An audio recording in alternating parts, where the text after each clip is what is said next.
नमस्कार, आप देख रहे हैं विस्टार न्यूज। मैं हूं Diwakar Vikram Singh. News room live में आपका बहुत बहुत स्वागत है। कुछ ऐसी खबरें जो अब तक की सबसे बड़ी खबर हैं और इस न्यूज रूम लाइव के माध्यम से हम आपको बताएंगे कि देश में क्या कुछ चल रहा है। लेकिन सबसे पहले हम एक ऐसी खबर की चर्चा करेंगे जो राज्य इस समय अपने गवर्नेंस और विकास के प्रयासों के लिए जाना जा रहा है और उस सरकार का नाम ही है योगी आदित्यनाथ सरकार। लेकिन योगी आदित्यनाथ सरकार के एक मंत्री ने आज जिस लेटर का यूज किया है और जो लेटर, जो चिट्ठी इस समय गृह मंत्री अमित शाह तक पहुंची है, वो लेटर नहीं बल्कि लेटर बम बन चुका है। क्यों बना है ये लेटर बम, हम इस न्यूज रूम लाइव में आपसे चर्चा करेंगे। और दूसरी बात कि इस देश में कानून व्यवस्था के रखवालों के खिलाफ कुछ ऐसे मन चले और हद से ज्यादा जिनकी जरूरत हो जाती है कानून व्यवस्था के साथ खिलवाड़ करने के लिए, उस पर भी हम चर्चा करेंगे। क्योंकि हरियाणा के मेवात में एक डीएसपी की कुचल करके हत्या की गई। झारखंड में भी कुछ ऐसा हुआ जब एक पुलिसकर्मी व्हीकल को चेक कर रही थी तो उसको भी कुचल करके मार दिया गया। और गुजरात के आणंद में भी कुछ ऐसा हुआ जब एक पुलिसकर्मी को कुचल दिया गया और उसे भी जिंदगी और मौत से जूझना पड़ा। हम उस तीसरी खबर की भी चर्चा करेंगे जिस सिद्धू मूसेवाला के प्रकरण ने पंजाब, हरियाणा और भारत के पश्चिमी प्रांत में किस तरीके से कुछ ऐसे लोग जो अपने आप में एक गैंग बना चुके हैं और गैंगस्टर्स वॉर में किस तरीके से पंजाब और हरियाणा इन्वॉल्व हुआ और उसकी क्या गतिविधियां चल रही हैं, कानून व्यवस्था के साथ क्या खिलवाड़ चल रहा है, वो उस प्रकरण से पता चला था। लेकिन हम आपको कुछ ऐसी तस्वीरें भी दिखाएंगे जो एक एनकाउंटर की ताजा तस्वीरें हैं और उस एनकाउंटर के दौरान क्या कुछ चल रहा है और किस प्रकरण से पूरा यह मामला और एनकाउंटर जुड़ा हुआ है, इसकी भी चर्चा करेंगे। और चर्चा हम करेंगे श्रीलंका की, जो अराजकता के उस दौर में प्रवेश कर चुका है जहां से वापस श्रीलंका के लोगों की जिंदगी पटरी पर कैसे आए, ये एक बड़ी चर्चा पूरी दुनिया में है। लेकिन आज वहां राष्ट्रपति के चुनाव में किसी की जीत हुई है। जीत किस मायने में खास है और क्या है उसका मतलब कि अगर जो राष्ट्रपति पद का चुनाव हुआ है, जीत जाने के बाद वो व्यक्ति श्रीलंका के लोगों की और वहां के अर्थव्यवस्था को किस तरीके से पटरी पर लाएगा, ये एक बड़ा सवाल है।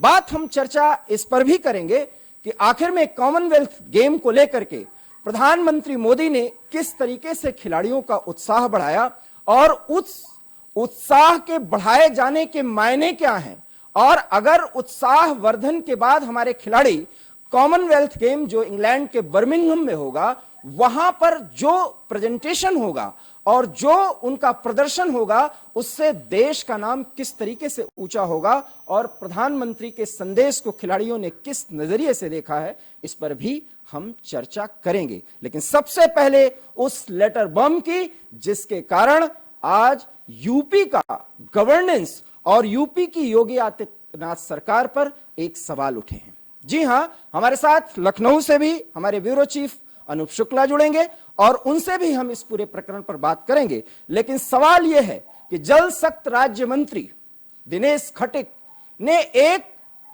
पत्र लिखा और उस पत्र में रेजिग्नेशन लेटर कहिए आप संलग्न किया गया है और सीधे सीधे यह कहा गया है कि मैं दलित हूं, मेरी बात कोई सुनता नहीं। साथ ही साथ किस तरीके से जल शक्ति विभाग के सचिव एक राज्य मंत्री के लिखे लेटर को कायदे से नहीं देखते और अगर वो दूरभाष पर संपर्क करते हैं तो उनका फोन काट दिया जाता है। और इस प्रकरण पर इतने व्यथित हुए दिनेश खटिक कि उन्होंने एक लेटर दिया है, रेजिग्नेशन लेटर, और वो मुख्यमंत्री योगी आदित्यनाथ से ज्यादा महत्वपूर्ण यह है कि पहुंचा है अमित शाह गृह मंत्री के पास। और इस पर क्या कुछ कार्रवाई होगी आने वाला समय बताएगा। लेकिन इतना जरूर है कि दिनेश खटिक ने एक ऐसा मुद्दा उठाया है जिस पर योगी आदित्यनाथ सरकार को जवाब देना पड़ेगा, और अगर जवाब नहीं हुआ तो अखिलेश यादव और मायावती ने जिस तरीके से इस प्रकरण पर अपने अपने विचार व्यक्त किए हैं, ट्वीट के माध्यम से और फेसबुक पर अपने कमेंट के माध्यम से, ऐसा लगता है कि एक बार फिर दलित और बैकवर्ड का मुद्दा उठाया जाएगा कि इस भारतीय जनता पार्टी की योगी आदित्यनाथ की सरकार में दलितों के साथ क्या व्यवहार किया जा रहा है। मंत्री ने अपने पत्र में बहुत कुछ लिखा है और उसके लिखे जाने के मायने हैं कि मैं एक दलित हूं, शायद इस कारण से मेरा तिरस्कार किया जा रहा है। एक मंत्री के रूप में जो मुझे जानने का हक है और जिसकी मैं जानकारी मांगता हूं, उसको देने वाला कोई नहीं है। दरअसल हम आपको यह बताते हैं कि यह सारा मामला ट्रांसफर और पोस्टिंग के एक ऐसे प्रकरण से जुड़ा हुआ है जिसमें कई मंत्री या तो खिन्न हैं या नाराज हैं। क्यों वो खिन्न हैं, क्यों नाराज हैं, यह भी जानना जरूरी है। इस पर हम अपने सहयोगी अभी कुछ ही देर में हमारे साथ शोएब खान हमारे इनपुट से हेड जुड़ेंगे, उनसे भी बात करेंगे। लेकिन सबसे पहले हम अनूप शुक्ला के पास जाते हैं। अनूप जी, मंत्री नाराज हैं, नाराज नहीं व्यथित हैं। क्यों व्यथित हैं और उनकी व्यथा 24 घंटों में एक लेटर बम के रूप में फूट गया है और उसके फूटने के बाद योगी आदित्यनाथ सरकार को जवाब देना पड़ेगा, और जवाब न सिर्फ हाईकमान को बल्कि जनता के सामने भी वो जवाबदेही होगी। क्या है इसके पूरे मायने जो दिनेश खटीक ने पत्र के जरिए व्यथा को वर्णित किया है?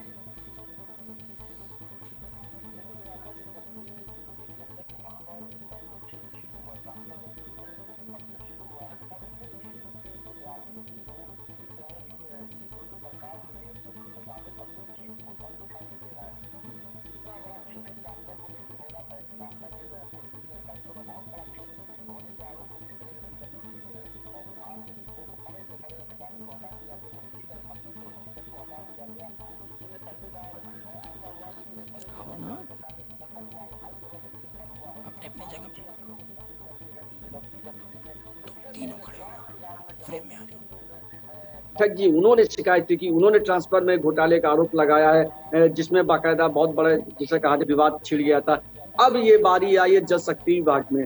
जल शक्ति राज्य मंत्री दिनेश खटीक कल से ही अटकलें चल रही थी कि वो इस्तीफा देने वाले, लेकिन अंततः आज अटकलों पर विराम हुआ और उनका लेटर जिसे कहा जाए वो सार्वजनिक हुआ। देखिए, उन्होंने अपनी व्यथा कही है, बिल्कुल उन्होंने व्यथा वही बोली है जो अमूमन हर मंत्री यहाँ पे अनौपचारिक रूप से बोल रहा है। कैमरे पे आकर नहीं बोलता, लेकिन अनौपचारिक रूप से यही बोलता है कि अफसर उसकी नहीं सुनते। नौकरशाही जिसे कहा जाए, वो नौकरशाह जो मंत्री के अंडर में काम करते हैं, सचिव है, प्रमुख सचिव है, एसीएस हैं, वो अपनी मंत्री की ही बात नहीं सुनना। ये बड़ा गंभीर आरोप हर विभाग का मंत्री लगा रहा है। ये तो एक विभाग है जो सामने आ गया, जो दिनेश खटीक ने सामने दे दिया। अन्यथा ये हर विभाग का यही खेल चल रहा है कि नौकरशाह जो है, आईएएस है, सचिव है, वो अपने मंत्री की नहीं सुन रहे। कारण क्या है ये कोई नहीं जानता। लेकिन जो दिनेश खटीक ने बड़े आरोप लगाए कि मैं दलित हूं इसलिए मेरी बात नहीं सुन रहे हैं। उन्होंने अपने दलित होने का मुद्दा उठाया है कि अनिल गर्ग, प्रमुख सचिव अनिल गर्ग है सिंचाई विभाग के, वो बाकायदा उनका फोन काट देते हैं उठाकर, और साथ में जो जानकारी मांगी जाती है विभाग अध्यक्ष से, विभाग अध्यक्ष उनको जानकारी नहीं दे रहे हैं।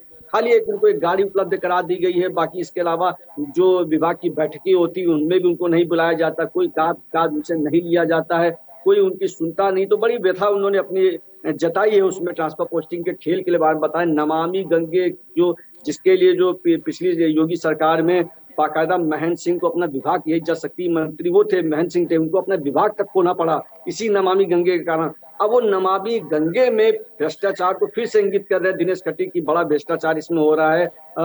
बाकी सारी बातें उसमें आई। अनूप जी मैं आपको रोकना चाहूंगा। ये हर घर जल योजना, नमामि गंगे के अनियमितताओं पर इन्होंने सवाल उठाया है। मैं ये मानता हूं कि सारी बातें सही हैं, लेकिन जो तरीका होना चाहिए, मंत्री महोदय ने एक तो दलित का मुद्दा उठाया और दूसरी बात रेजिग्नेशन अगर इन्होंने दिया है तो वो मुख्यमंत्री योगी आदित्यनाथ को देना चाहिए। इन्होंने अमित शाह के पास लेटर भेजा है, मायने क्या है इसके? बिल्कुल इसी की चर्चा यहाँ पे आज राजनीतिक गलियारे में हो रही कि उन्होंने मुद्दा तो सही उठाया है, लेकिन क्या वो मुद्दा सही आदमी के सामने उठाया है, इस बात की चर्चा हो रही। भाई देखिए, दिक्कत थी तो आप योगी सरकार के पास जाइए, सीएम योगी आदित्यनाथ के पास जाकर सही फोरम पे अपनी बात रख सकते थे, अपनी वो तो सुनने के लिए तैयार रहते, ऐसा कोई बात नहीं।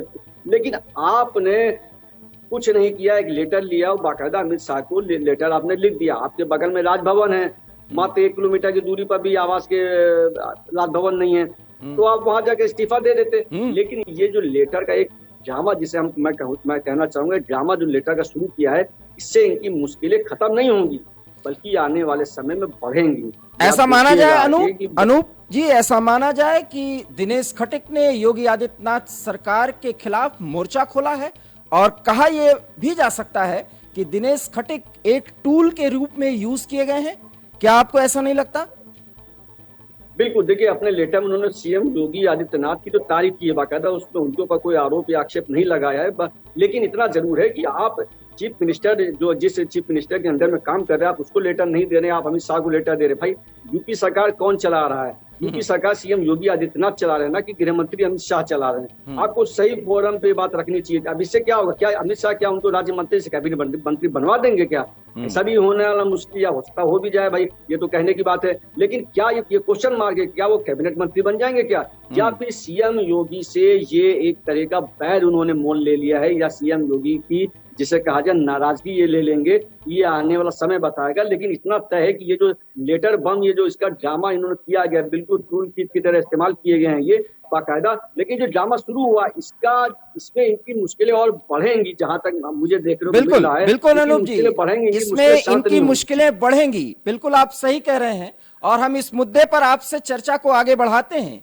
इसके पहले जितिन प्रसाद, जो कांग्रेस के युवा टर्क थे, भारतीय जनता पार्टी में आए, उसके बाद अब इनको मंत्री भी बनाया गया, ओएसडी बदल दिया गया, नाराज ये भी हैं, अमित शाह के पास हाजिरी ये भी लगाए हैं। सहयोगी हमारे इस समय शोएब खान साहब, शोएब जी, लेटर बम, और इसके बाद अब आप देख रहे हैं कि किस तरीके से जितिन प्रसाद भी नाराज हैं, और हाजिरी अमित शाह के दरबार में। सर देखिए, जो योगी जी ने जब सरकार का गठन किया था, उसके बाद में एक नीति बनाई थी अधिकारियों के ट्रांसफर की, समूह का खा गा के लिए। और ये कहा था कि इसमें जो लोग जो एक जिले में 3 साल और मंडल में 7 साल तक रुके हुए हैं, उनको ट्रांसफर किया जाएगा। नीति लागू हो गई, उसकी आड़ में ट्रांसफर का खेल खेला गया, जिसमें लोक निर्माण विभाग पीडब्ल्यूडी जितिन प्रसाद का, दूसरा ये जल शक्ति विभाग, एजुकेशन विभाग, शिक्षा विभाग और स्वास्थ्य विभाग, तीनों में ट्रांसफर मास लेवल पे किए गए। और तीनों ट्रांसफर में कहीं पे भी जो नीति योगी जी की, मुख्यमंत्री की बनाई गई थी, उसका कहीं पालन नहीं किया गया। जब पालन नहीं किया, वो शिकायतें पहुंची, उस पर उन्होंने एक ऐसी टीम बनाई, एसआईटी का गठन किया, उस पर जांच सौंप दी। जांच में जो है 6 चीफ इंजीनियरों को सस्पेंड किया गया। पता ये चला जितिन प्रसाद के जो ओएसडी अजय पांडे थे, सारा खेल करा हुआ इनका, तुरंत ही इनको हटाया गया। और जो ये सेंट्रल से आए हुए थे अजय पांडे, खाद्य विभाग से, इनको वहां वापस भेजा गया और सेंट्रल को इनके खिलाफ विजिलेंस के लिए लिखा गया। अब आपको पता है जो ट्रांसफर किए गए हैं, इसमें जेई घनश्याम दास है, ठीक है, ये 3 साल पहले मर चुके हैं, इनका ट्रांसफर जो है झांसी कर दिया गया। राजकुमार इटावा से इनका ट्रांसफर किया गया है, इटावा से ललितपुर किया गया।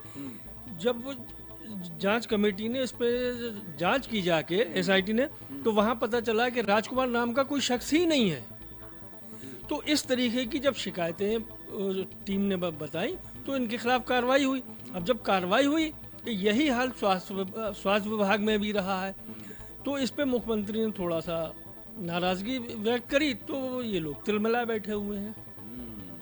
देखिए, हमारे इनपुट सहयोगी ने जो महत्वपूर्ण जानकारी दी कि ट्रांसफर और पोस्टिंग एक बड़ा मुद्दा है, कुछ लोगों की नाराजगी है, मंत्री भी नाराज हो सकते हैं, कोई अपनी अनदेखी का आरोप लगा रहा है। शोएब खान, एक बहुत महत्वपूर्ण सवाल है कि गवर्नेंस में एक उत्तरदायित्व होता है, मुख्यमंत्री के तौर पर हर जगह पर विजिलेंट रहना मुख्यमंत्री का अपना अधिकार होता है, गवर्नेंस का एक तरीका होता है। कुछ लोग नाराज हैं, ऐसा बताया जा रहा है कि कुछ मंत्री भी नाराज हैं कि सब कुछ सीएमओ से चलता है, अर्थात चीफ मिनिस्टर ऑफिस से। देखिए, ये बिल्कुल सही आप कह रहे हैं। इस वक्त जब योगी की सरकार उत्तर प्रदेश में बनी है तो ब्यूरोक्रेसी पूरी तरीके से हावी हो रहती है, और इसमें खास तौर से ब्यूरोक्रेसी में एसीएस जो अवस्थी जी हैं, हम तो नाम खुल के ले रहे हैं, पूरा इनका सिक्का चलता है। एक वर्ड इस्तेमाल किया जाता है, हमारे भी कई आईएएस से हैं संबंध, बात हुई उनसे, उन्होंने बताया कि डीएम को कहीं भी भेज दिया वो नहीं जाता है, किसी भी अधिकारी को डीएम बना के उसने सर ये प्रॉब्लम, तो ये वर्ड वहाँ से निकला जाता है कि झुंझुना दे दिया, इसको जाओ बजाओ चुपचाप जाके। तो नाराज इस पे भी हैं, कई मंत्री हैं। दिनेश खटीक का यही मामला है, उन्होंने आरोप लगाया है कि अनिल गर्ग जो जल शक्ति मंत्रालय के चीफ सेक्रेटरी हैं, वो फोन नहीं हमारा सुनते हैं, उठाते हैं। इस तरीके की बातें कई मिनिस्टर ने भी कही हैं। अनूप जी, आपने सुना होगा जैसा कि सहयोगी सैफ खान भी एक महत्वपूर्ण जानकारी दे रहे थे, उत्तर प्रदेश की राजनीति को और गवर्नेंस को बेहतर तरीके से समझते हैं।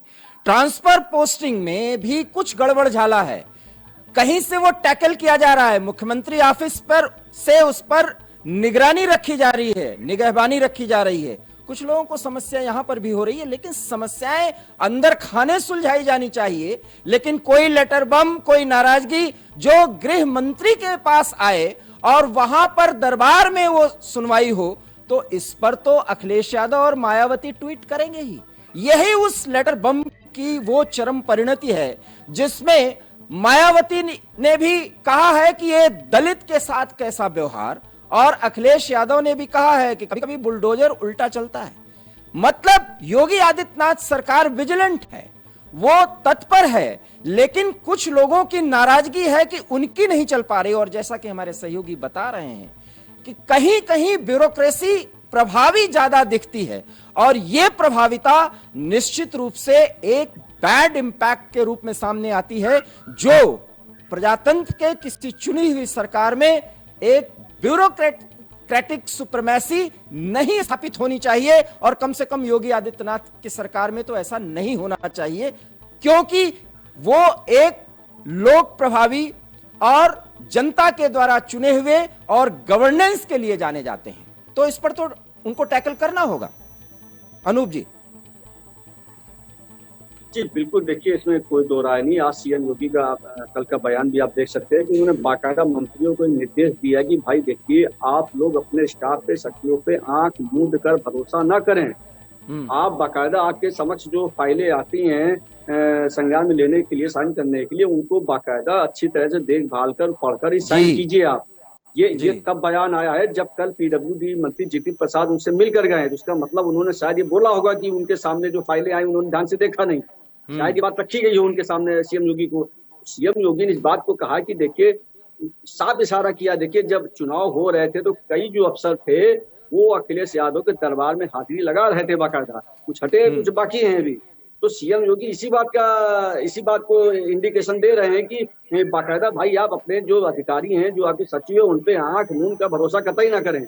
आप बाकायदा फाइलों को पढ़ें, देखभाल कर। यही नहीं कि ऑफिस में, दफ्तर में नहीं, आपको घर पे भी सावधान रहना है। तो बहुत बड़ा इशारा सीएम योगी आदित्यनाथ ने अपने मंत्रियों को दिया है, और इसमें कोई दो राय नहीं कि नौकरशाही है वो इस समय मंत्रियों के सर पे कूद रही है। मैं अगर बात कहना चाहूँ क्योंकि देखिए, ट्रांसफर पोस्टिंग में जो घोटाले हैं वो आज नई बात नहीं है। ये तो हर सरकार में होता है, चाहे सपा सरकार हो चाहे पुरानी कोई भी सरकार हो, हर सरकार में ट्रांसफर पोस्टिंग घोटाला होता है। ये कोई नई बात नहीं है। नई बात ये भी नहीं है कि नौकरशाही देखिए हावी हो गई है। नई बात ये निकल के आ रही है कि भाई इस समय जो मंत्री हैं उनको फ्री हैंड नहीं दिया गया है। जो मंत्रियों की शिकायत होती है, अनौपचारिक रूप से जो बात होती है, वो सीधे सीधे इतनी बात कहते हैं कि हम मंत्री तो हैं, लेकिन हमको जो फ्री हैंड देना चाहिए वो हमको नहीं दिया गया है। अब लेकिन बात वही है, जब फ्री हैंड दिया, जितिन प्रसाद ओएसडी अपने अनिल पांडे को ले आए केंद्र से, उनको फ्री हैंड दिया तो उन्होंने इतना बड़ा घोटाला करा दिया। हालांकि अनिल पांडे के साथ में और भी बहुत से लोग हैं जिनको भी निलंबित किया गया है। तो बात वही है कि फ्री हैंड दे कि ना दे, ये अब मोदी वाली केंद्र में जो पीएम मोदी सरकार वाली तर्ज पर ही सीएम योगी आदित्यनाथ चलने की कोशिश कर रहे हैं अपने 2.0 सरकार में, कि वो मंत्रियों को ज्यादा फ्री हैंड नहीं दे रहे हैं, अपनी पैनी नजर रख रहे हैं। इसीलिए देखिए उन्होंने बाकायदा जो ओएसडी है, पहली बार यूपी सरकार में हुआ कि ओएसडी को यहाँ पे पूरा निलंबित कर दिया गया, उन्हीं को नहीं बाकायदा जो विभाग से प्रमुख अभियंता है मनोज गुप्ता, इन सबको बाकायदा ये बड़े बड़े घाघ माने जाते हैं अफसर, ये यूपी की राजनीति में बड़ी इनकी पहुंच है, बड़ा सोर्स है इनका, उनको बाकायदा निलंबित किया। तो इसमें कोई दो राय नहीं, सीएम योगी जीरो टॉलरेंस की नीति पर चल रहे हैं, लेकिन क्या उनके मंत्री, क्या उनके नौकरशाह जो ब्यूरोक्रेसी, क्या उसके साथ सामंजस्य बैठा पा रहे हैं कि नहीं बैठा पा रहे हैं, इस पे सवाल उठता है। बहुत महत्वपूर्ण बोला आपने, ये एक महत्वपूर्ण तथ्य है अनूप जी कि सामंजस्य बिठाना है ब्यूरोक्रेटिक पूरे सेटअप को, मुख्यमंत्री योगी आदित्यनाथ के गवर्नेंस के थॉट प्रोसेस को, उसको पकड़ना है और उसके साथ आगे बढ़ना है, यही शायद आप कहना चाह रहे हैं। और मंत्रियों को भी ऐसा समझना होगा, परंपरागत तरीके से ट्रांसफर, पोस्टिंग या कोई निर्णय में अगर वहां पर सीएमओ ऑफिस से या खुद सीएम उस पर नियंत्रण करते हैं, उस पर जानकारी मांगते हैं और कुछ बंदिशें लगाते हैं, तो यह नहीं माना जाना चाहिए कि वो ब्यूरोक्रेटिक नॉर्म्स के तहत कुछ ब्यूरोक्रेसी के कुछ चुनिंदा लोगों को ज्यादा अधिकार दिया जा रहा है। हालांकि जैसा कि हमारे सहयोगी शोएब खान बता रहे थे कि यह एक परसेप्शन बन रहा है जो परसेप्शन नहीं बनना चाहिए, और यह सीएम योगी को समझना होगा। क्यों अनूप जी, शायद यही इस बात का पूरा फैक्ट है। बिल्कुल बिल्कुल, आप सही कह रहे हैं दिवाकर जी, बिल्कुल ये ध्यान देना होगा, ये परसेप्शन बहुत गलत जा रहा है। यूपी में, उत्तर प्रदेश में जनता के बीच में बड़ा गलत मैसेज जा रहा है कि नौकरशाह प्रबल हो चुकी है। थोड़ी सी देखिए हैंड फ्री हैंड, जैसे मंत्री कह रहे हैं कि उनको भी देना चाहिए, और जैसे कहा जाता है रबड़ को आप ज्यादा खींचेंगे तो टूट जाएगा, उसी स्थिति में ये यूपी सरकार आ रही है कि आप बाकायदा अपने मंत्रियों के साथ, देखिए मंत्री जब विभाग में कुछ कर नहीं सकता है, वही बात है जब उसको करने के लिए कुछ है नहीं, जो जैसे दिनेश खट्टी बता रहे हैं अपने लेटर में, तो उसको अपनी उपेक्षा का आरोप लगाया। उपेक्षा भी कौन सी, कि मैं दलित हूँ, इस दलित होने के बहाने ही उनको जिसे कहा जाए मंत्री पद मिला, उसी दलित होने की जो उन्होंने विक्टिम कार्ड खेला है बाकायदा, जिसपे मायावती का भी ट्वीट आ गया और अखिलेश यादव ने भी पलटवार किया है। तो ये चीज सामने दलित होने का जो बहाना बनाकर आए हैं, लेकिन मैं इसको एक व्यथा तो कहूंगा, लेकिन बात वही है कि सही चीज सही आदमी के सामने न रखना इनके लिए दिक्कत का सबब बन। बिल्कुल, और शायद इसके लिए उन्हें डांट भी पड़ सकती है, उन्हें समझाया भी जा सकता है, क्योंकि दलित फैक्टर ऐसा है कि अगर कोई कार्रवाई की जाएगी तो इसका फायदा अखिलेश यादव अर्थात समाजवादी पार्टी और मायावती अर्थात बहुजन समाज पार्टी उठा सकती है, और एक बड़ा मूवमेंट, एक आंदोलन भी चल सकता है कि योगी राज में दलित मंत्रियों के साथ या बैकवर्ड मंत्रियों के साथ क्या व्यवहार किया जा रहा है। कम से कम योगी आदित्यनाथ सरकार 2024 के पहले ऐसा कोई परसेप्शन, नैरेटिव्स नहीं सेट होने देना चाहेगी। इसलिए इस लेटर बम का एक स्थायी समाधान इसी घटना के माध्यम से खोजा जाएगा, जिसमें हाई कमान भी इन्वॉल्व हो सकता है। तो इस बड़ी खबर के साथ हम अब अपने सहयोगियों को यहां पर आमंत्रित करेंगे। हम चाहेंगे कि जुबैर खान भी हमारे साथ जुड़ें और सपना वर्मा भी हमारे साथ जुड़ें, क्योंकि कुछ ऐसी खबरें हैं जिस पर ये दोनों बेहतर तरीके से इन सारे मामलों को रखेंगे। हम दूसरी एक ऐसी चर्चा पर आपको ले जाना चाहेंगे जहां पर कानून के रखवालों के साथ ही एक ऐसा व्यवहार जिसमें उनको अपने जान से खेलना पड़ा है, और जान पर खेल करके वो कानून की रक्षा करना चाह रहे थे लेकिन जान गंवानी पड़ी। और इससे एक बात साफ है कि कानून को हाथ में लेने में अब कोई गुरेज नहीं कर रहा है, कोई डर, कोई भय नहीं है, और शासन प्रशासन में संवैधानिक प्रावधानों के तहत कानून ने जो हमको दिए हैं उसके तहत कम से कम ये बातें हमें समझना होगा। और इसलिए पिछले 24 घंटे में 3 ऐसी घटनाएं घटी हैं जो इस बात की ओर इशारा करती हैं कि ये बहुत ही ज्यादा सोचने की बात है, विचार करने की बात है कि अब कानून व्यवस्था को अपने हाथ में लेने, अपनी मुट्ठी में लेने की कोशिश करने वाले किस तरीके से बेधड़क कुछ ऐसा कर रहे हैं जिस पर लगाम कसना ही होगा। क्या है वो 3 प्रमुख घटनाएं, इस पर हमारे सहयोगी सपना प्रकाश डालेंगी। देश के 3 राज्य झारखंड, गुजरात और साथ ही साथ हरियाणा, जहां से 3 पुलिसकर्मियों की निर्मम तरीके से हत्या करने का मामला सामने आया है। ये सवाल खड़े करता है प्रशासन पर, पुलिस व्यवस्था पर और साथ ही साथ उन लोगों पर जिन पर हमारी सुरक्षा का दायित्व है।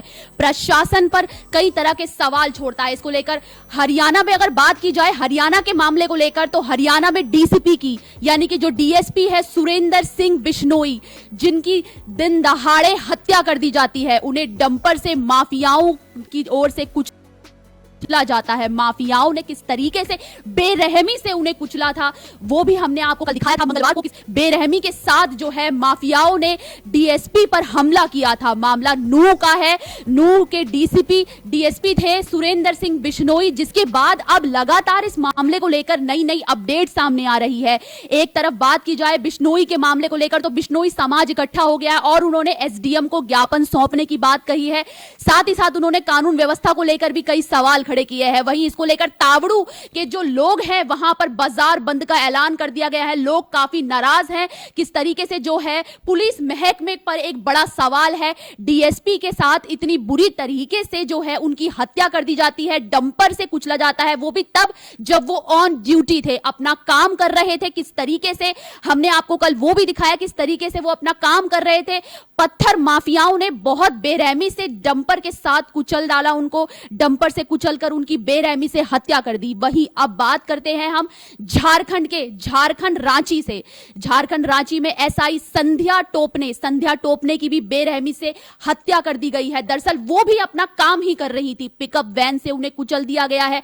पिकअप वैन वो भी पशु तस्करी के मामले से जुड़ी है। पशु तस्करी को लेकर वो अलर्ट थी, अपनी ड्यूटी पूरी कर रही थी, उसी दौरान वो इस दर्दनाक हादसे का शिकार हो गई। अब ये हादसा है या जानबूझकर किया गया प्रकरण है, ये बहुत बड़ा सवाल है। पर किस तरीके से उन्हें मारा गया है ये अपने आप में एक बड़ा सवाल है। और तीनों अफसर, हम पहले अफसर का नाम लेंगे सुरेंद्र सिंह बिश्नोई, दूसरी संध्या टोपने, तीसरे अफसर है राजकिरण। तीनों की तभी मौत हुई है जब वो ऑन ड्यूटी थे, यानी कि तीनों अपना फर्ज निभा रहे थे। क्या फर्ज निभाना गुनाह है? सबसे बड़ा सवाल एबी स्टार न्यूज की टीम आपसे पूछती है, क्या फर्ज निभाना गुनाह है? कानून के नुमाइंदों के साथ इतनी बेरहमी से सलूक करना कहां का न्याय है, कहां का इंसाफ है?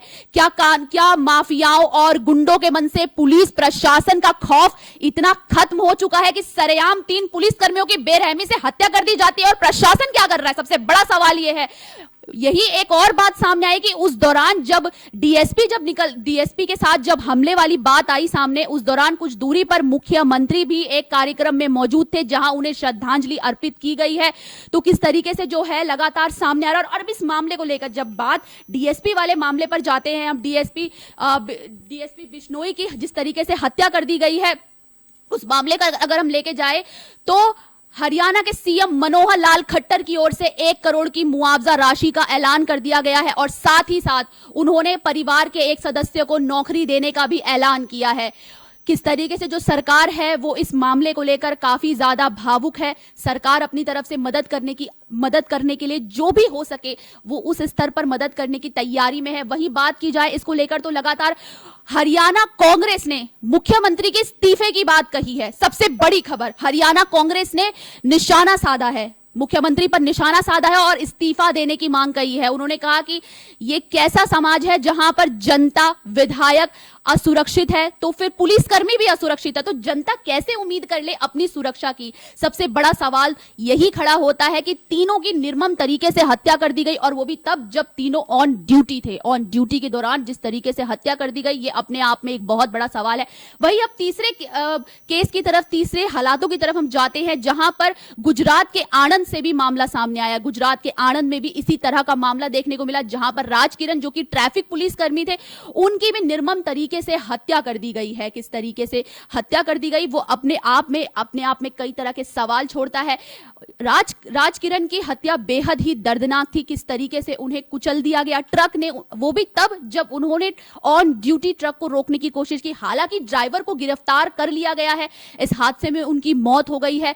बात की जाए राजकिरण की तो उनकी मौत हो गई, तो वहीं ड्राइवर अरेस्ट हो चुका है। लेकिन अब ड्राइवर से पूछताछ की जा रही है कि यह हादसा था या जानबूझकर किया गई पूरी साजिश। तो सबसे बड़ा सवाल यह खड़ा होता है कि जिस तरीके से 3 राज्य, हरियाणा, झारखंड और साथ ही साथ हरियाणा, झारखंड, गुजरात, 3 राज्य ऐसे, तीनों से एक ही वक्त पे पिछले 24 घंटों में 3 पुलिसकर्मियों की हत्या का मामला सामने आता है। सबसे बड़ा सवाल कानून व्यवस्था पे है और दूसरा सवाल ये, क्या ये कोई बहुत बड़ी साजिश है?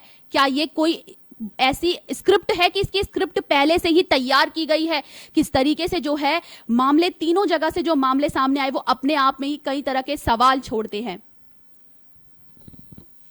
बेहद विश्लेषण था सपना का कि कानून व्यवस्था, क्या ये कानून व्यवस्था को देखने वालों पर इस तरीके से, और दूसरी बात की हत्या की गई, बहुत महत्वपूर्ण बात है। अगर उन्हें कुचला गया तो जानबूझ करके कुचला गया, इसका मतलब इरादा था हत्या करने का। ये दो ऐसे सवाल हैं जो सपना वर्मा ने अपने हिसाब से उठाए हैं और जिसको हमें समझना होगा, और शायद इस परिप्रेक्ष्य में जब हम समझेंगे और देखेंगे तो हम ये मानेंगे सपना, मुझे ऐसा लगता है कि आपके तीन वो सवाल हैं जो जनता के भी सवाल हो सकते हैं। और उसमें जो मैंने सबसे पहले उठाया कि किसी भी अपराधी के दिमाग में पहले ही ये बात में आ जाए कि आखिर में कानून व्यवस्था मेरा क्या कर लेगा, तो कानून व्यवस्था के प्रति अगर डर खत्म हो जाए तो ये स्थिति हो जाएगी। अगर आप ही सोच लें कि हम कोई हत्या करने जा रहे हैं, किसी की हत्या कर देंगे, तो उसके बाद आप कुछ ऐसा कर सकती हैं। और यही डर और भय का खत्म होना, इस तरह से कोई ना कोई घटना का अंजाम दिया जाना, ये दोनों एक दूसरे से कोरिलेट करते हैं। इसका मतलब है कि सख्त से सख्त कार्रवाई होनी चाहिए। एक तरफ डीएसपी को कुचला जाता है, जिसमें पत्थर माफिया होते हैं, उनका गुर्गा होता है, वो ऐसा कर देता है क्योंकि सपना उसको पता है कि उसको बचा लिया जाएगा, एफआईआर होगा, उसकी गिरफ्तारी होगी, मुकदमा चलेगा, उसको बचा लिया जाएगा। यह डर उसके मन में नहीं है कि उसकी जिंदगी चली जाएगी, उसका परिवार बेकार हो जाएगा अगर वो जिस हत्या को अंजाम देने जा रहा है। यह हत्या का इस तरह का मामला है। दूसरा मामला जैसे एक झारखंड में हुआ, वो भी ऑन ड्यूटी। तो आप ये समझें सपना कि मुझे ऐसा लगता है कि जो सवाल आपने उठाए उसका एक उत्तर है जिस पर हम लोग चर्चा कर सकते हैं कि अगर वो ट्रैफिक मूवमेंट के दौरान किसी को रोकती हैं, उसका चेकिंग करती हैं, वो उस उन्माद में, उस आवेश में, उस आगोश में है अपने अंदाजी का कि वो ऐसा करने के पहले ये सोचता भी नहीं कि अगर वो कर रहेगा तो इसका अंजाम ये होगा। तो यहां भी डर खत्म है कि आगे क्या होगा। अपराध कर से समय ये लोग नहीं सोच पा रहे हैं, ये एक बड़ा मुद्दा है। और तीसरा भी, जब वो आणंद की जो घटना है, कुछ ऐसे ही है कि ट्रक ड्राइवर ने ये नहीं समझा कि आगे क्या होगा, उसने कर दिया तो कर दिया। ये मतलब कि कानून का खौफ लोगों के दिमाग से, उनके दिलो मनोमस्तिष्क से अगर ये खत्म हो रहा है तो ये चिंता का विषय है। मैं इस पर एक बात और कहना चाहूंगी कि जहां पर हम बात करते हैं, यूपी में जाते हैं, योगी आदित्यनाथ सरकार की बात करते हैं, तो वहां पर जिस तरीके से बुलडोजर कार्रवाई देखने को मिलती है, जिस तरीके से तुरंत एक्शन देखने को मिलता है, तो वैसा एक्शन इन तीन राज्यों में भी होना चाहिए। मुझे ऐसा लगता है, ताकि जो माफिया है और साथ ही साथ जो ये बदमाश है, इनके हौसले खत्म हो सके। बिल्कुल, बहुत महत्वपूर्ण जानकारी। अब आप अपना स्थान ग्रहण कर सकती हैं सपना। और इसके बाद हम उस श्रीलंका की चर्चा करेंगे जो श्रीलंका इस समय किस अराजकता के दौर में है। लेकिन उससे पहले एक ऐसी खबर पर जो पूरे भारत के लिए एक चर्चा का विषय बना। जी हां, मूसेवाला हत्याकांड, उससे जुड़े कई ऐसे प्रकरण हैं जिस पर चर्चा जरूरी है। कौन कौन से आरोपी हैं जिनकी गिरफ्तारी होनी है, कितने गैंगस्टर्स हैं जो इसमें शामिल रहे हैं, ये सारे को ले चलें। लेकिन कुछ तस्वीरें आप स्क्रीन पर देखिए।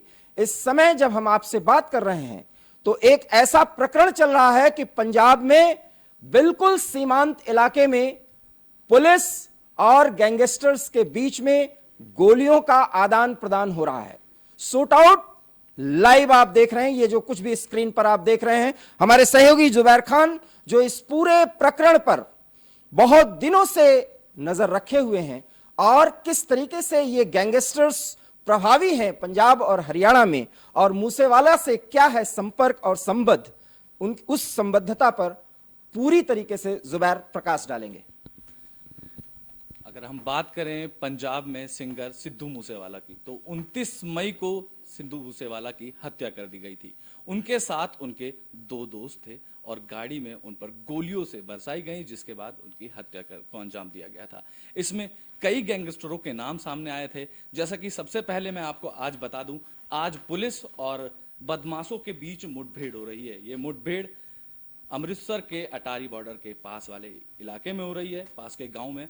कहा जा रहा था कि यहाँ 5 से 6 ऐसे अपराधी हैं जो पाकिस्तान भागने की कोशिश कर रहे थे, और इसी बीच पुलिस को उनकी सूचना मिली। इसके बाद पुलिस ने उनकी घेराबंदी करी और वहां मुठभेड़ चालू हो गई।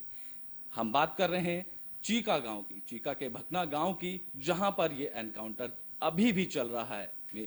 अभी जो सूचना आ रही है, इसमें इस एनकाउंटर में पुलिस ने 4 बदमाशों को मार गिराया है। इससे पहले पुलिस ने 2 बदमाशों को मार गिराया था। इनमें मनप्रीत का नाम सामने आया था और गुरु सिंह का नाम सामने आया था। अब खबर सामने आ रही है कि 4 बदमाशों को मार गिराया गया है और ये घटना अभी भी चल रही है और मुठभेड़ और पुलिस और बदमाशों के बीच मुठभेड़ अभी भी की जा रही है। इसमें लगातार उधर से भी फायरिंग की जा रही है और पुलिस से भी फायरिंग की जा रही है। सूचना यह मिली कि इस मुठभेड़ में 2 पुलिसकर्मी घायल भी हो गए। उनके हाथ पर चोट लगी, हाथ पर गोली लगी, जिसकी वजह से वे घायल हो गए। लेकिन बड़ी खबर, बड़ी उपलब्धि जो पुलिस को मिली है, जिसमें 4 आरोपियों को, 4 गैंगस्टरों को मार गिराया गया है। अब हम बात करते हैं मनप्रीत की। मनप्रीत वो गैंगस्टर हैं जो कि सिद्धू मूसेवाला केस में सबसे पहले गोली चलाने वाले थे।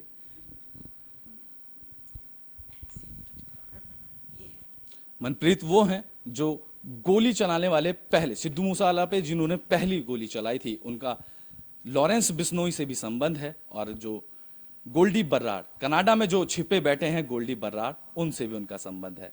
इसमें उन्होंने साफ तौर पर, सीधे तौर पर ये कहा था और गोल्डी बर्राड़ से ये अपनी इच्छा जाहिर करी थी कि सिद्धू मूसेवाला केस में वो सबसे पहले ऐसे चुने गए गैंगस्टर हों जो सबसे पहले गोली चलाएं।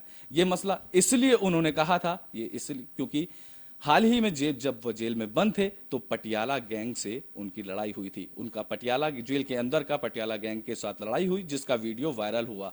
इसमें पटियाला गैंग के सदस्यों ने उनको जूते चप्पल से मारा था, जिसका वीडियो वायरल किया गया था। जिसके बाद खुद मनप्रीत ने गोल्डी बर्राड़ से ये दरखास्त की थी कि सिद्धू पटियाला गैंग को सबक सिखाने के लिए सिद्धू मूसेवाला पर वो पहले गोली चलाएंगे।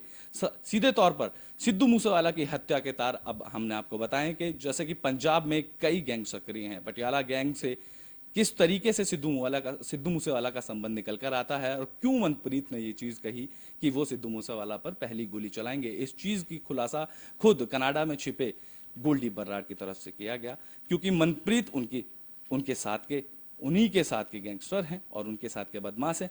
अब 3 लोग जो फरार चल रहे थे, मूसेवाला हत्या केस में पुलिस जांच कर रही थी, उसमें पुलिस ने बताया कि 3 आरोपी फरार चल रहे थे। जिसके बाद पुलिस को सूचना मिली कि अटारी बॉर्डर के पास वाले गांव में, चीका बकना गांव में, ये सभी आरोपी छुपे हुए हैं और पाकिस्तान भागने की कोशिश कर रहे हैं। इसी दौरान पुलिस को खबर मिली और पुलिस ने पूरे इलाके की घेराबंदी कर ली।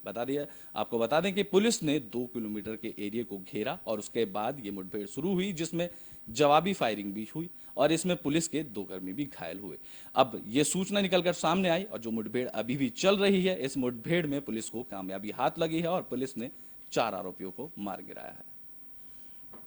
तो ये 4 आरोपी मारे गए हैं। बहुत ही महत्वपूर्ण जानकारी। और जैसा कि हमारे सहयोगी सैफ खान बता रहे हैं कि एनकाउंटर खत्म कर देने की घोषणा कर दी गई है। सैफ जी, क्या ताजा खबरें हैं? सर, एनकाउंटर खत्म हो चुका है। वहां पर 4 बदमाश जो है वो मारे गए हैं। पुलिस का जो अभी बयान आया है और इसमें 3 पुलिस वाले भी इंजर्ड हुए हैं और 3 ही आम नागरिक भी घायल हुए हैं। तो आप देखें, जैसा कि हमारे सहयोगी जुबैर बता रहे थे कि किस तरीके से इस एनकाउंटर की ये जो स्थिति आई है। लेकिन इतना जरूर है कि पंजाब और हरियाणा में एक गैंगस्टर वॉर के तहत जिस तरीके से सीमा पर इस तरीके का एक लाइव जो चला है, पिछले 3 घंटे से ये मुठभेड़ चल रही थी और उस मुठभेड़ का अंत हुआ है, बदमाश मारे गए हैं, लेकिन अभी बहुत कुछ किया जाना शेष है। क्योंकि ये गैंगस्टर्स वॉर पूरी तरीके से फिल्मी अंदाज में चला करता है, जैसा कि हमारे सहयोगी जुबैर बता रहे थे। और इसके पहले कि जुबैर कॉमनवेल्थ गेम पर आपसे कुछ जरूरी बात करें, एक बहुत महत्वपूर्ण खबर पर हम आपसे चर्चा करना चाहेंगे और वो ये कि श्रीलंका में अराजकता के इस दौर में कहीं न कहीं शासन प्रशासन की एक ऐसी झलक, एक ऐसी आहट सुनाई पड़ रही है जिससे लगता है कि आने वाले समय में श्रीलंका में सब कुछ ठीक हो जाएगा। क्या है वो खबर? श्रीलंका में जैसे आपको हम सबसे पहले खबर ये बता दें कि रानिल विक्रमसिंघे जो आज राष्ट्रपति चुनाव के मैदान चल रहे थे, उसमें उनको जीत हासिल हुई है। उनके साथ 2 और अपोनेंट खड़े थे, जिसमें उन्होंने उन दोनों को हराकर जीत हासिल की है। वो वैसे भी कार्यभार राष्ट्रपति का पद संभाल रहे थे, लेकिन अब वो आधिकारिक तौर से राष्ट्रपति बन गए हैं। जैसा कि हमारे सहयोगी जुबैर अभी चर्चा कर रहे थे, और जुबैर ये बहुत महत्वपूर्ण बात है कि एक कार्यवाहक राष्ट्रपति का चुनाव में इस तरीके से जीतना, और रानिल विक्रमसिंघे ये चाहते भी थे कि कहीं ना कहीं वो राष्ट्रपति बने, और अब आधिकारिक रूप से वो चुने हुए राष्ट्रपति हो गए। अब उनको वो सारे अधिकार मिल गए जिससे एक बार फिर वो गोटबाया राजपक्षे की उस भूमिका को समझें और अपनी कोई अगली भूमिका के लिए अपने आप को तैयार करें, जिसमें श्रीलंका के लोगों के रोजमर्रा की जो मुश्किलें हैं, वो मुश्किल हालात हैं, उस पर वो नियंत्रण पा सकें।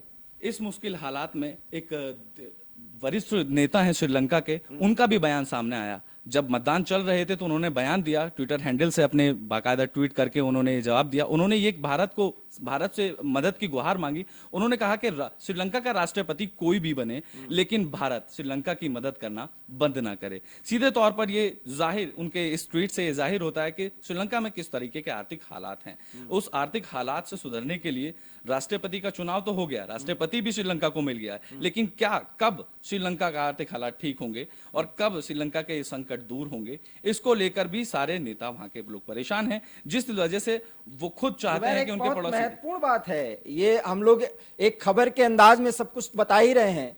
यहां भी फ्री का जो कुछ दिया जा रहा था, और फ्री का लेना और फ्री का देना, मतलब आप किसी से उधारी भी लीजिए तो उसको कैसे लौटाना है, इसको भी हमें सोचना होगा।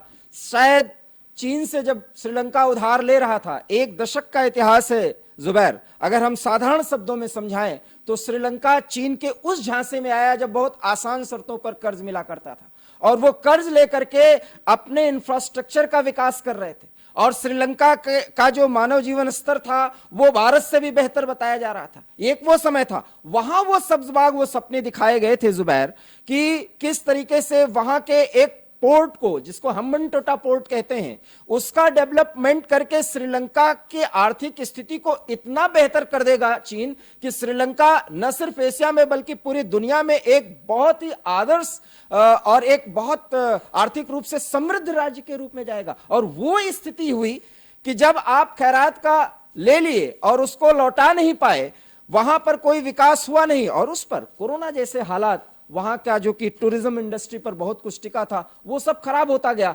किस तरीके से हमें उधार लेना चाहिए, और एक सरकार के रूप में, प्रशासन के रूप में हमको खैरात बांटने से बचना चाहिए, जिस पर कुछ अपने विदेश के नेता इस पर बड़ी प्रतिक्रिया कर रहे हैं। जब ये सवाल प्रधानमंत्री उठाते हैं कि मुफ्त की रेवड़ियां न बांटी जाए, तो मुफ्त की रेवड़ियां लेना और मुफ्त की रेवड़ियां बांटना, ये दोनों व्यक्तिगत तौर पर, हम आप अगर सोचे व्यक्तिगत तौर पर भी ये नुकसान है, और एक देश के स्तर पर भी ये नुकसान इस तरीके की मुफ्त की रेवड़ियां वाले बात को लेकर खुद हमारे विदेश मंत्री एस जयशंकर ने भी श्रीलंका के बयान को लेकर इसका वो किया था। उन्होंने हाल ही में बैठक की। इस बैठक में उन्होंने श्रीलंका के हालातों को उजागर किया। उन्होंने खुद कहा कि मैं आपसे इस पर जुड़ूंगा। शोएब खान कुछ चुटीले अंदाज में अपनी बात रहना चाहते हैं, और शोएब जी, हम यही चाहते हैं कि इस न्यूज रूम लाइव के माध्यम से हम अपनी बात रखें जिससे दर्शक कनेक्ट हो सकें। कुछ कहना चाह रहे थे आप? सर देखिए, ये रानिल विक्रमसिंघे और दुलास और अनुराग कुमार, ये 3 प्रत्याशी थे। वहां के श्रीलंका की जनता की पसंद जो है वो दुलास के साथ थी। दुलास का शुरू में जब इलेक्शन शुरू हुआ, वोटिंग हुई, तो ये लगा था कि वहां के जो लोगों को कि दुलास जीत जाएंगे, लेकिन अचानक रानिल विक्रमसिंघे आगे बढ़ते चले गए और इनको 134 वोट मिले। ये 6 बार के प्राइम मिनिस्टर रह चुके हैं और 8वीं बार राष्ट्रपति बने। जिस वक्त इनके चुनाव के जीतने की घोषणा की गई और इनका बयान आया कि हम जो है, जो क्राइसिस, इकोनॉमिक क्राइसिस चल रहा है, इसको जल्दी से जल्दी निपट लेंगे, उसके तुरंत बाद ही वहां पर इनके खिलाफ प्रदर्शन हुए, और कोलंबो में कई जगह पर प्रदर्शन हुए जिसमें पुलिस को लाठीचार्ज भी करना पड़ा है। तो इससे ये अंदाजा लगता है कि वहां की पसंद, जनता की पसंद और नापसंद कौन है। जी, बहुत महत्वपूर्ण बात। शोएब जी, जुबैर आप बार बार फ्रेम से बाहर जा रहे हैं, कृपया आप साथ ही रहें, क्योंकि ये एक बहुत महत्वपूर्ण चर्चा है। जुबैर, आपसे भी हम सवाल करेंगे।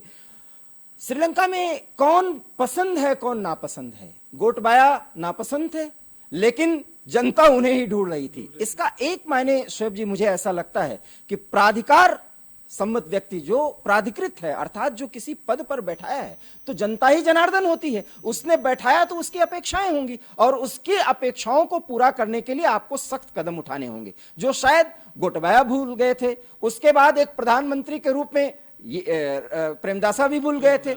अब ये स्थिति जो रानिल विक्रमसिंघे की आने वाली है, चूंकि ये बहुत अनुभवी हैं, एक बात आप समझिए कि सड़कों पर उतरी हुई जनता अब कैसे अपने आप को संभालेगी, क्योंकि अभी भी श्रीलंका के आर्थिक हालात तो गड़बड़ हैं।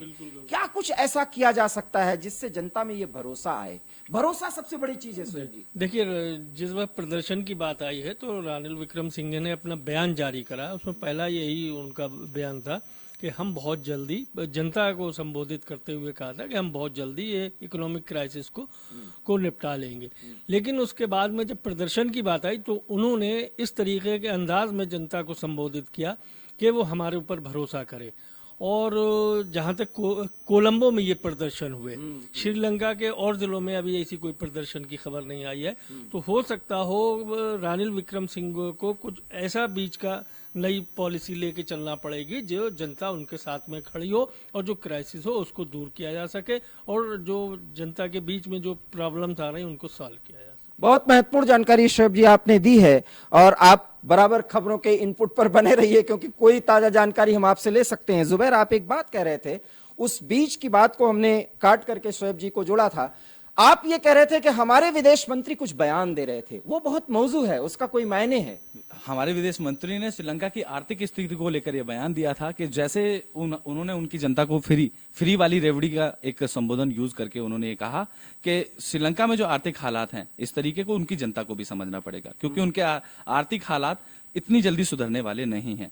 इसके लिए उन्हें खुद मंथन करना पड़ेगा और उनके राजनेताओं को भी मंथन करना पड़ेगा। कोई भी राष्ट्रपति चुने जाते हैं, उनको सबसे पहले जितनी स्थिति खराब हुई थी, जो पुराने राष्ट्रपति भागे उन्होंने जिन कदमों को नहीं उठाया था, उन कदमों पे उनको ध्यान देना पड़ेगा। और दूसरी बात विदेश मंत्री ने यह भी कही कि श्रीलंका को इस वक्त अपने जो पड़ोसी देश हैं उनके साथ संबंध अच्छे रखने होंगे, जिससे कि उनको मदद भी मिल सके और उनकी कंडीशन सही भी हो सके, उनकी आर्थिक कंडीशन। बहुत महत्वपूर्ण बात जुबैर आपने कही, जैसा कि हमारे विदेश मंत्री भी कह रहे हैं। इसका मायने हमको समझना होगा कि श्रीलंका के माली हालात सुधरे, वहां के आर्थिक स्थिति बेहतर हो, साथ ही साथ वहां पर राजनीतिक स्थिरता आए। इसके लिए जरूरी है कि श्रीलंका को अपने पड़ोसियों से बेहतर संबंध रखने चाहिए। शायद हमारे विदेश मंत्री ये भी संदेश दे रहे हैं और उसके मायने सीधे सीधे हैं कि चीन की गोद में मत खेलो, आप संबंध रखो, लेकिन भारत आपका पड़ोसी है, भारत को मत भूलो। उन्होंने सीधे तौर पर यह बात भी कही थी, जिस तरीके के क्राइसिस वहां देखे गए हैं, जिस तरीके का आर्थिक संकट देखा गया है, इसमें उन्होंने साफ तौर पर यह कहा था कि श्रीलंका को इससे सीख लेने की भी जरूरत है। इससे जाहिर तौर पर जिस तरीके की कंडीशन, जिस तरीके के प्रदर्शन श्रीलंका में बीते दिन देखने को मिले थे, उन्होंने सीधे तौर पर यह टिप्पणी की कि फ्री की रेवड़ी से अच्छा श्रीलंका को अपने हालातों से ही खुद सीखना पड़ेगा। अपने हालातों से खुद सीखना पड़ेगा और अपने हालातों से हम सभी सीखते हैं, क्योंकि ये जिंदगी एक ऐसी लड़ाई है, एक ऐसा खेल है, जो इस खेल में अपने आप को बेहतर तौर पर प्रशिक्षित करेगा, वही बाजी मारेगा। और शायद प्रधानमंत्री नरेंद्र मोदी ने कॉमनवेल्थ गेम में आज यही कुछ संदेश देने की कोशिश की है। कॉमनवेल्थ गेम आप जानते हैं कि बर्मिंघम में होने वाला है और आने वाले 15 दिन बहुत महत्वपूर्ण होने जा रहे हैं। जुबैर पूरी खबर के साथ आपसे बातचीत करेंगे और इस पर हम एक फाइनल कमेंट लेते हुए इस न्यूज रूम लाइव को समाप्त करेंगे। जैसा कि हम आपको बता दें कि कॉमनवेल्थ गेम्स की शुरुआत होने वाली है। इंग्लैंड के बर्मिंघम में कॉमनवेल्थ गेम खेला जाना है और भारतीय खिलाड़ियों के 215 लोगों का चयन हो चुका है, जिनकी रवानगी के लिए खुद पीएम मोदी ने उन्हें शुभकामनाएं दी, उनका मनोबल बढ़ाया और उनको कहा कि जब कॉमनवेल्थ गेम में आप जाएं तो तिरंगा लहराकर ही वापस आएं। उन्होंने मौजूदा हालातों की स्थिति भी गिनाई और उन्होंने खिलाड़ियों से बात करते हुए उनका मनोबल भी बढ़ाया। हम आपको बता दें कि इंग्लैंड के बर्मिंघम में कॉमनवेल्थ गेम होने वाले हैं, जो कि 29 जुलाई से शुरू होकर 8 अगस्त तक होंगे। आपको बता दें कि इस बीच इंडिया के 215 खिलाड़ियों का चयन किया गया है और उनके साथ 107 अधिकारी भी साथ जाएंगे, उनके साथ 107 लोगों का स्टाफ भी जाएगा। तो कुल मिलाकर भारत से 322 लोगों का समूह कॉमनवेल्थ गेम्स के लिए जाएगा। इसमें सबसे ज्यादा इंटरेस्टिंग बात यह है कि महिला क्रिकेट T20 क्रिकेट को भी इस कॉमनवेल्थ गेम में शामिल किया गया है। इसके लिए खुद कॉमनवेल्थ गेम्स के सीईओ उन्होंने बयान जारी किया कि वह खुद क्रिकेट के फैन हैं और इसको लेकर उन्होंने भी उत्सुकता है। जाहिर तौर पर हम आपको बता दें कि सबसे ज्यादा बड़ी नजर कॉमनवेल्थ मैच देखने में, कॉमनवेल्थ गेम्स में सबसे मुख्य भूमिका पाकिस्तान और इंडिया के T20 मैच की होगी। इसमें इंडिया की महिला क्रिकेट टीम पाकिस्तान की महिला क्रिकेट टीम से भिड़ेगी और जिसके अब तक अनुमान लगाया जा रहा है कि 12 लाख से ज्यादा टिकट भी बिक चुके हैं। खुद सीईओ ने बताया कि हम अनुमान लगा रहे हैं कि जिस दिन पाकिस्तान और इंडिया का मैच होगा उस दिन स्टेडियम भरा रहेगा, उस दिन कोई भी सीट खाली नहीं होगी। जिस तरीके से अभी से भी सीट बिक रही हैं, जिस तरीके से टिकटों की बिक्री हो रही है, उन्होंने इस पर भी खुशी जाहिर की है। दूसरी बात, कॉमनवेल्थ खिलाड़ियों को लेकर भी प्रधानमंत्री मोदी ने उनसे बात की और उनका उत्साह बढ़ाया। इसमें उन्होंने सीधे तौर पर, जाहिर तौर पर साफ कहा कि कई खिलाड़ियों से उनको उम्मीद है कि वो पदक लेकर अपने भारत वापस लौटें। इसमें सबसे टॉप पर अगर खिलाड़ियों की हम बात करें तो बजरंग पुनिया, पहलवान बजरंग पुनिया पर नजर रहेगी क्योंकि 2018 कॉमनवेल्थ गेम में भी उन्होंने मेडल हासिल किया था। इसके बाद कई खिलाड़ी ऐसे हैं, पीवी सिंधु, उनसे भी मेडल की दरकरार रहेगी, जिसका खुद प्रधानमंत्री मोदी ने, नरेंद्र मोदी ने उनका सम्मान किया और उनको शुभकामनाएं देते हुए उन सभी से बात करी, उनका मनोबल बढ़ाया। तो जुबैर, बहुत महत्वपूर्ण जानकारी आप दे रहे थे और आप जैसा कि क्रिकेट में आप बहुत इंटरेस्ट रखते हैं, T20 में कॉमनवेल्थ गेम में महिला खिलाड़ी भी भाग ले रही हैं, हमारी टीम जा रही है। मानते क्या है कि भारत पाकिस्तान का मैच ज्यादा रोमांचक होगा या ओवरऑल जितने भी कॉमनवेल्थ के सदस्य हैं जो भी इसमें भाग लेंगे, कौन सी टीम आपको बहुत बेहतर प्रदर्शन करती हुई दिख रही है? अगर बेहतर प्रदर्शन की बात करें तो जाहिर तौर पर कॉमनवेल्थ गेम्स में बेहतर प्रदर्शन इंडिया की टीम जरूर करेगी क्योंकि महिला की टीम इस बार मजबूत होती दिखाई दे रही है और खिलाड़ियों पे भी जाहिर तौर पर नजर रहेगी क्योंकि अगर पुराने दशकों की बात करें तो ज्यादातर खिलाड़ियों का अपनी परफॉर्मेंस निखर के सामने आई है और जितने गेम्स में पार्टिसिपेट खिलाड़ियों ने किया है उन सभी में उनका मनोबल भी बढ़ा है। सीधे तौर पर पुराने तौर पर हमारे सबसे ज्यादा अभी गोल्ड मेडल लेके आए खिलाड़ी, तो उनके वजह से भी ये चीजें कही जा रही हैं कि ज्यादातर जितने भी 215 खिलाड़ी चयन होके गए हैं उनमें ज्यादातर ऐसे खिलाड़ी हैं जिनसे उम्मीद लगाई जा रही है कि वो गोल्ड मेडल लेके इंडिया वापस आए। हम अपने सहयोगी सपना से भी कहेंगे कि एक फाइनल कमेंट के लिए वो स्क्रीन पर आ जाएं और जिस तरीके से सभी अपने अपने न्यूज और व्यूज में तुरंत इन्वॉल्व हो जाते हैं, तो एक बार फिर ये हमारी टीम और पूरा न्यूज रूम जिस खबर कंटेंट के साथ आपसे जुड़ा था वो ये था कि एक लेटर बम से बात चली और कॉमनवेल्थ गेम तक आकर के खत्म हुई। निश्चित रूप से खिलाड़ियों से हमें बहुत सारी उम्मीदें हैं सपना, क्योंकि जब तिरंगा लहराता है किसी स्टेडियम में तो जो रोमांच का अनुभव होता है, आप एक यूथ हैं और जैसा कि अभी जुबैर कह भी रहे थे कि हमारी महिला टीम जा रही है और बड़ी उम्मीदें हैं उससे।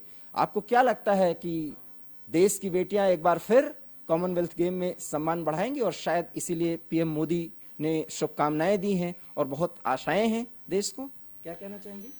हाँ, देश को आशाएं हैं और उम्मीदें हैं और काफी ज्यादा खुश भी हैं कि देश की बेटियां जा रही हैं इस बार और बहुत सारी शुभकामनाएं एबी स्टार न्यूज की टीम की तरफ से भी है उन्हें एडवांस में ही कि इस बार जीत के आए और जबरदस्त तरीके से अपना परचम लहराते हुए तिरंगा लहराया जाए, देश नहीं बल्कि विदेशों में भी लहराया जाए। इसकी ढेर सारी बधाइयां पहले से ही। तो ढेर सारी शुभकामनाएं और कुछ जुबैर भी कहना चाह रहे हैं। इस तरीके से हम आपको बता दें कि 2010 में भारत में कॉमनवेल्थ गेम खेला गया था और दिल्ली में ये सभी सारे मैचेस हुए थे और इस दौरान भारत का प्रदर्शन सर्वश्रेष्ठ रहा था। तो इस तरीके की उम्मीद करी जा रही है कि 2022 के कॉमनवेल्थ में भी भारत उसी तरीके का प्रदर्शन करे जिस तरीके का 2010 में भारत के खिलाड़ियों ने प्रदर्शन किया था। 2010 का प्रदर्शन 2022 में हम दोहराएं और हमारे देश की बेटियां परचम लहराएं, ये सपना ने भी शुभकामनाएं दे दी हैं एबी स्टार न्यूज की तरफ से। पूरी न्यूज रूम आपको ये शुभकामनाएं देती हैं जो खिलाड़ी हमारे जा रहे हैं और ढेर सारी उम्मीदें हैं और उम्मीदों पर दुनिया और ये 135 करोड़ का आवाम भी कायम है, क्योंकि जब किसी स्टेडियम में देश का तिरंगा लहराता है तो हमें जो गर्व का अनुभव होता है उससे हमारी सोच ज्यादा सकारात्मक और विकसित होती है और इसी सकारात्मक और विकासात्मक और विकास की सोच के साथ एक नए उमंग के साथ आप एवी स्टार न्यूज पर बराबर ताजा खबरों के लिए न्यूज रूम लाइव प्रतिदिन देखना न भूला करिए। लेकिन हम आपसे वादा करते हैं कि न्यूज रूम लाइव के बाद भी खबरों का सिलसिला नहीं रुकेगा, क्योंकि हम खबर और उसके विश्लेषण के साथ हर पल आपके साथ उपस्थित रहते हैं। न्यूज रूम लाइव ने इतना ही। फिलहाल मुझे दीजिए इजाजत। नमस्कार।